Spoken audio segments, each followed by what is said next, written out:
এখন যে সিস্টেমটা এটা বাচ্চাদেরকে লোড দেওয়া হচ্ছে না, কিন্তু আদতে এটা নিয়ে বাচ্চা বেসটা দুর্বল হচ্ছে। আমার নাতি পড়ে, তাকে আমি পড়তে দিলে সে পড়তেই চায় না। ওই ক্লাসে যা পড়ায় ক্লাসে কী পড়ায় আমি বুঝি না কিছু। পড়তে দিলে এক পাতা, লিখতে দিলে সে লেখার মানসিকতা লেখে না।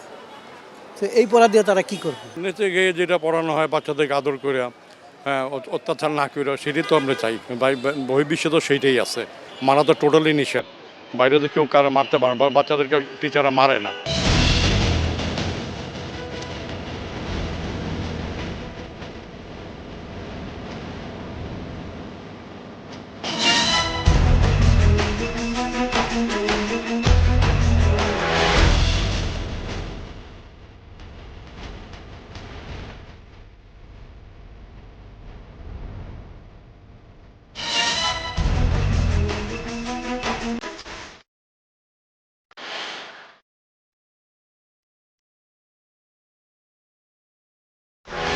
দর্শক শুভেচ্ছা, একুশে টেলিভিশনের নিয়মিত আয়োজন জনতার কথা অনুষ্ঠানে আপনাদের স্বাগত জানাচ্ছি। আমি আসিফ সুমিত।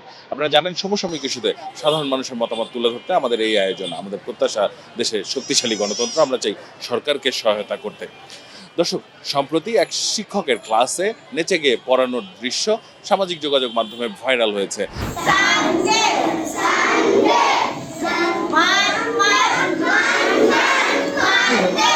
এরপর থেকে প্রশ্ন উঠেছে, কোন ধরনের শিক্ষা পদ্ধতি শিশুদের জন্য বেশি কার্যকর এবং অভিভাবকরা কোন ধরনের শিক্ষা পদ্ধতি পছন্দ করেন তার সন্তানদের জন্য।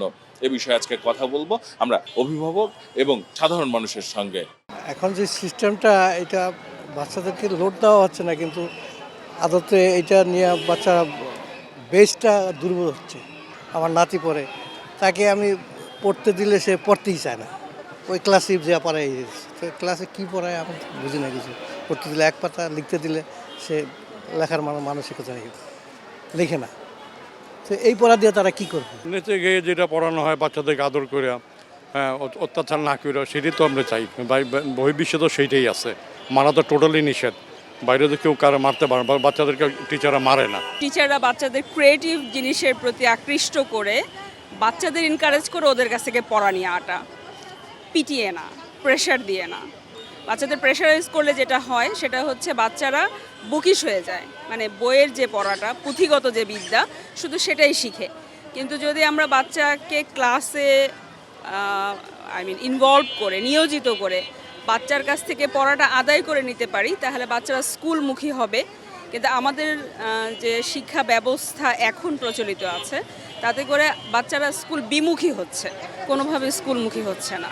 কোনো টিচিং মেথডই অ্যালাউ করে না যে বাচ্চাদেরকে মেরে পড়াতে হবে। কেমন বাচ্চারা চায় যে তারা হাসবে, খেলবে এবং আনন্দ করতে করতে শিখবে। বিশেষ করে একটা লেভেল পর্যন্ত বাচ্চাদেরকে অবশ্যই জয়ফুল লার্নিং যেটা সেটা দিতে হবে, এবং রিডিং ফর প্লেজার যেটা, এটা আমাদের মনে হয় এনশিওর করা উচিত, এবং প্রত্যেক শিক্ষকের মনে হয় এই জায়গাটায় গুরুত্ব দেওয়া উচিত। আসলে দুইটাই দরকার, মানে শাসনও দরকার, ইভেন আপনার খেলাধুলা, নেচে গিয়ে এটাও দরকার। দুইটাই দরকার, বিনোদনের দরকার আছে, শাসনও দরকার আছে। একক বিনোদন দিলে বাচ্চাদের পড়াশোনা একটু এফেক্ট হয়, আর এককভাবে শাসন করলে এটাও নিষেধ আছে আর কি। পড়াটা আনন্দ, আর যদি আনন্দের মধ্যে জিনিসটা হয় সেটা অনেক বেশি দীর্ঘস্থায়ী হয়। মনে হয় যে ছোট বাচ্চাদের গান গেয়ে পড়াচ্ছে, সেটা ঠিক আছে সেক্ষেত্রে, এবং এখন যে বাচ্চাদের যেভাবে একটু ক্লাসে যত্ন সহকারে তাদের পড়াটা আদায় করে নিচ্ছে, সেটা ঠিক আছে। বাসায় একজন টিচার উনি আসবে, যদি সে ব্যত্রাঘাত করে, সে তো টিচার আসার ভয়ে থাকবে যে টিচার আসলে তো ধরে মারবে। অনেক টিচার দেখা যায় লজেন্স নিয়ে আসে, আদর করে, সে তো তখন আগ্রহী হবে যে আমার জন্য তো একটা লজেন্স আনবে। এখনকার সিস্টেমে আগ্রহী বেশি, আগে তো অনেক কষ্ট পাইতো না, এটাই ভালো এখন যে সিস্টেম সেটাই। শহরকেন্দ্রিক যে স্কুলগুলো আছে, যে শিক্ষা প্রতিষ্ঠানগুলো আছে, মাঠ নেই, যার কারণে ক্লাসে বসে এই নাচ গান বা এভাবে করানো হচ্ছে। আর আগে একটা জিনিস হচ্ছে যে আগে আমাদের ক্লাসে হয়তো এরকম নাচ গানের মাধ্যমে শিক্ষা পদ্ধতিটা দেওয়া হতো না, কিন্তু এখন যে শিক্ষা যে পদ্ধতিটা, সিস্টেমটা বাচ্চাদেরকে মনোযোগী করার জন্য, যে এন্টারটেনমেন্ট করার জন্য নাচ বা গানের তালে তালে, নাচের তালে তালে যে শিক্ষা পদ্ধতি করা হচ্ছে, এটা বেটার আগের চেয়ে। খেলাধুলা, হাসি খুশির মাধ্যমে যে লেখাপড়াটা, ওইটাই আমার কাছে বেটার মনে হয় শাসনের চেয়ে। এখনকার যে প্রসেসটা, এটা অবশ্যই ভালো, তবে কিছু কিছু ক্ষেত্রে মনে করি যে শাসনেরও দরকার আছে। আসলে আনন্দেরও দরকার আছে, আবার রাগেরও দরকার আছে। দুটোই দরকার বাচ্চাদের জন্য। একসাথে মিলেমিশে যেটা পড়াটি তো ভালো। মেরে ধরে তো আসলে পড়াশোনা ওইভাবে হয় না, বাচ্চারা ভয় পেলে কি আর ওইভাবে পড়াশোনা করে, এখন যে মজা পেয়ে পড়ে এটাই তো অনেক। অবশ্যই প্র্যাকটিক্যাল টিচিং যেটা, সেটা হচ্ছে নেচে গিয়ে বাচ্চাদেরকে পড়াবে, ওরা প্র্যাকটিক্যালি সব কিছু শিখতে পারবে, সেটাই আসলে অ্যাকচুয়াল টিচিং। নেচে গিয়ে পড়াবে সুন্দর করে, আদর যত্ন করে, এটাই তো ভালো। পেটানোটাকে যদি আমরা বৈধ করে দেই তাহলে সেক্ষেত্রে অনেক ক্ষেত্রে দেখা যাচ্ছে যে অনেক বাচ্চাদের উপর অত্যাচার অন্যায় এগুলো হয়, যেগুলো আমরা অনেক সময় দেখি মাদ্রাসার ছাত্রদের বা বিভিন্ন সময়। কিন্তু আসলে বেদটাকে একেবারে নিষিদ্ধ করে দেওয়াটার পক্ষপাতীও না, কারণ আমরা ছোটোবেলায় আমাদের শিক্ষকরা যারা আমাদেরকে প্রচুর ভালোবাসতেন, আবার তাদের হাতে বেতও থাকতো, তাই বলে তারা বেতের অপব্যবহার করতেন না। দর্শক, আপনারা শুনছিলেন সাধারণ মানুষের প্রতিক্রিয়া। সাধারণ মানুষ কিন্তু তাদের ভাবনাগুলো অসাধারণ, তাদের চিন্তা অনেক সূক্ষ্ম ও গভীর।